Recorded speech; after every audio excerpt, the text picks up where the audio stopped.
Class 8ویں، subject Urdu, topic ہے لال دید۔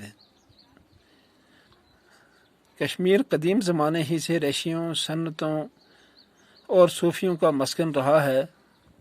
ان ہی بزرگ ہستیوں میں ایک عظیم خاتون بھی گزری ہیں جنہیں پیار اور عقیدت سے لوگ لال دید کے نام سے یاد کرتے ہیں۔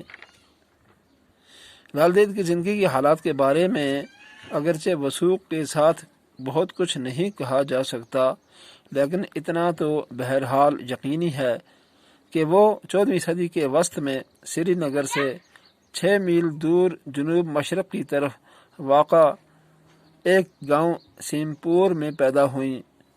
ان کے والدین نے اس وقت کے رواج کے مطابق چھوٹی عمر ہی میں ان کی شادی پامپور کے ایک پنڈت گھرانے میں کر دی۔ سسرال میں ان کا نام پدماوتی رکھا گیا۔ سسرال میں ساس اور شوہر کے برے سلوک کی وجہ سے لال دید کی ازدواجی زندگی بہت ہی تلخ گزری۔ اس ضمن میں کئی واقعات کشمیر کی لوک روایت کا حصہ بن چکے ہیں۔ کہا جاتا ہے کہ ایک بار لال دید کے سسرال میں بڑے پیمانے پر ایک دعوت ہوئی۔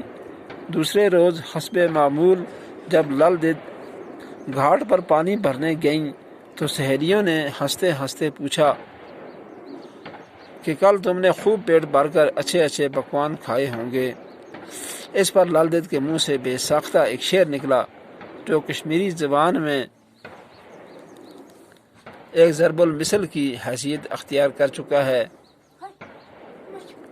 اس شعر کے معنی ہیں: میڈا پکے یا بکرا، لال دید کی قسمت میں تو وہی بٹا ہے۔